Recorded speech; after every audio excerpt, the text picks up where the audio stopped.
and welcome to the David Thompson Show, fighting tyranny one day at a time. Glad you're here. It's May 2nd, 2025. It's a Friday. I hope all is well with you.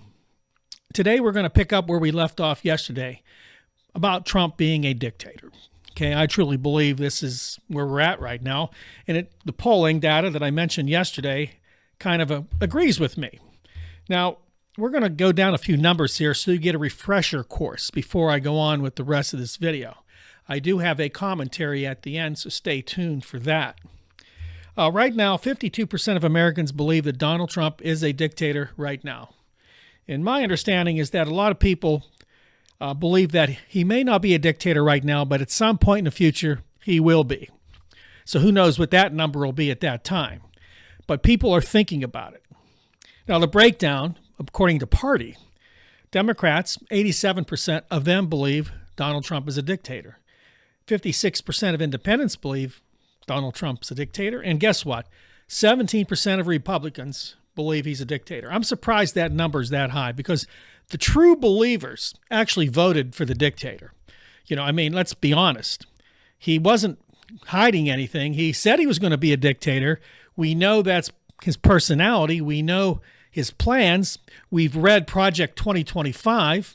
Remember that? The Heritage Foundation's Project 2025 that sent shivers down the intelligent Americans that read it. And, of course, Trump kind of distanced himself from Project 2025, at least in the election he did. But now he's made that look like a game. Now he's far beyond even some of the things in Project 2025, which was dystopian, to say the least. The Heritage Foundation is a right-wing think tank. They're frightening. We should fear these type of people. They're not our friends, okay? So I watched a video from the Young Turks. I don't always watch them. I kind of scan around, but they had a very good video. So I wanted to kind of paraphrase what they were talking about because they had some information. But first, I'm going to give you what the video was about. And I looked this up. It was Trump's new executive order. That's right. Another one. Whew. We couldn't wait for this. In an executive order entitled, now wait for it, friends, wait for it. Whew. Strengthening of legal defense mechanism for law enforcement officers and a crackdown on state and local officials who willfully and unlawfully direct the obstruction of criminal law, including by directly and unlawfully prohibiting law enforcement officers from carrying out their duties. Okay, right off the bat here, as I always like to say, this is a scary statement, unlawfully. See, everything to him is unlawful, but it's what's unlawful to him. He wants to strengthen this legal defense mechanism so law enforcement people can go out and do whatever they need to do, whether it's legal or not. Whether it's legal or not, and get the job done, whatever it is. So he's going to turn basically the law enforcement people on the American people without any real recourse of the American people to sue them, to sue the government. Because they're going to be protected and they're going to have free legal help from law firms who supported Donald Trump or maybe bullied into supporting Donald Trump. So this is not good, Americans. This is not good. Those of you from other countries, you may understand what I'm saying here, that really what they want to do is have a police state. And if you don't believe that, then maybe you're on the wrong channel. Go over to Epoch News or go over to Newsmax or Fascist News Network over there at Fox, and they'll tell you the story you want to hear. Confirmation bias for everyone there. Go ahead. Go ahead. See, like I said, in the campaign, Donald Trump distanced himself from Project 2025. And, that is a freaky, basically, document. And it's a long document. And I was shivering when I read it, saying this is not where we need to be as America. But remember, the right-wing people, Donald Trump and people like that, they like authoritarianism. They like control. Because if you're not like them, you're not in the game. You're not in the club. You're not protected. You need to be protected. But only certain people are. So after pulling away from Project 2025 before the election, he now embraces it and has gone beyond it. He's gone way beyond it and finding ways to get around the Constitution at every turn. Now he wants to send the military into the cities. You know, when I was younger, I believed that that's what we should do. And I'm talking maybe in my 20s, early 20s, late 20s. I believed this. And I don't know why I did. I thought, man, that's how you prevent crime. With guys on the streets with M16s, with helicopters, with stations they can just drag you into if you look like you're breaking the law, would be safe. But then I grew up. And realized, hold on there, Professor. That's a very, very, very bad idea. So what does he want to do? See, is he anticipating something we don't know? And I believe he is. Is he anticipating resistance like you and me? People rising up saying, wait a minute, this is America. We didn't elect a dictator. We have 3 branches of government, whether you like it or not, and we refuse to be lorded over by one man who pretty much is an idiot. Does he want to occupy America? The cities of America? What is it? Now, some people are saying he's just protecting the innocent people. Is he? Or is he protecting himself and his cronies? I think it's the latter. Now, Trump's executive order gives even more power to the Secretary of Defense, Pete Hegseth. Remember him? That's the guy that sent our top secret plans on attacks on the Houthi rebels to his wife, his brother, to a reporter at The Atlantic, and he did it twice. He's still Secretary of Defense. Now, we know that he's a womanizer, and we know that he's a drunk. We know this from all the data in the world, and his mother even wrote him a letter, which was made public, stating such. So this isn't hearsay. And Trump also gives more power to the Attorney General, Pam Bondi. Bondi is another radical right-winger who doesn't believe in laws or freedom for anybody.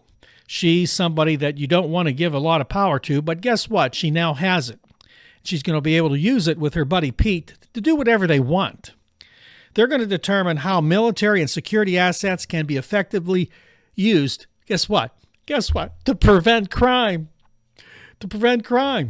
Just like Tom Cruise on the Minority Report. You're under arrest for the future killing of Mario Denaro or some guy. You're under arrest because you didn't commit the murder yet, but we think you will. We don't like you. You spoke badly of President Trump, so we're arresting you. I trust them a lot. I'm sure you do too. Oh, wait. There's some true believers that watch here. You're okay, right? Because you're a true believer, it's not going to touch you. As long as they get the bad guys, so many bad guys. You don't want those bad guys to get you, right? So it's not yet clear what equipment or military assets they are talking about. At first, it's probably going to be armored personnel carriers, maybe drones, surveillance drones, so they can surveil you more. You're going to the bathroom and they want to know what color it is, that type of thing. But eventually something's going to happen, and then they have to go to more offensive weapons. How about tanks in the streets? That might work. Would that prevent crime? Tanks in the streets. Gunship, helicopters. What? You stole a candy bar. Fire! Shoot! This is where we're at? I'm getting upset here. Calm down. Now, political scientist Joe Montfort wrote on X. By the way, I don't use X. You won't find me on X. I detached myself from X. I guess I still have a presence there, but I don't post anything because I refuse to deal with that other maniac, Elon Musk's platform. I don't want to go down that rabbit hole. It's a deep one, too. He goes and he says, it's a truly terrifying executive order from Donald Trump. All local law enforcement will now use aggressive tactics to police cities, and when they break the law, big firms who caved into Trump will represent them pro bono. Martial law is starting. Have fun, or how fun? How fun. Now, what he's saying here is what I mentioned before. Law enforcement can now use aggressive tactics. Whether you're innocent or not, if they think you've committed a crime or might commit a crime, or you have a profile of somebody that could commit a crime, they can grab you. They can do whatever it is they want to do. And if you go to sue them, the Trump administration is going to hire these big law firms that they kind of manipulated into joining Trump, and they're going to represent the police officers free, pro bono. You and me would have to pay for legal representation if you can afford it. See, that's the other issue with all this. We have a legal system that can now be totally skirted around because the average person can't afford to defend themselves against the federal government. You can't do it. It's another form of tyranny. You may not think that way, but remember, even though we have a court system, it's not being used. People are being deported that are legal citizens that have no recourse. They're being deported. They're not having their day in court because we don't allow them to. They're criminals. Except you got to remember, white people also commit crimes. Gee whiz, a novel idea, right? But I'm going down another rabbit hole. I don't want to go all the way there because I'll get myself in trouble and get upset again. Okay, so Trump knows the resistance will eventually catch up with him.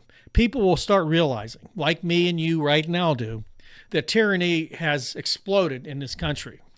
And he will try to prevent that from happening, first and mostly. Threats, intimidation, bullying. But if it happens, he has to have a plan B. A plan B, what do you think that is? Oh, a plan B will be to quell dissent.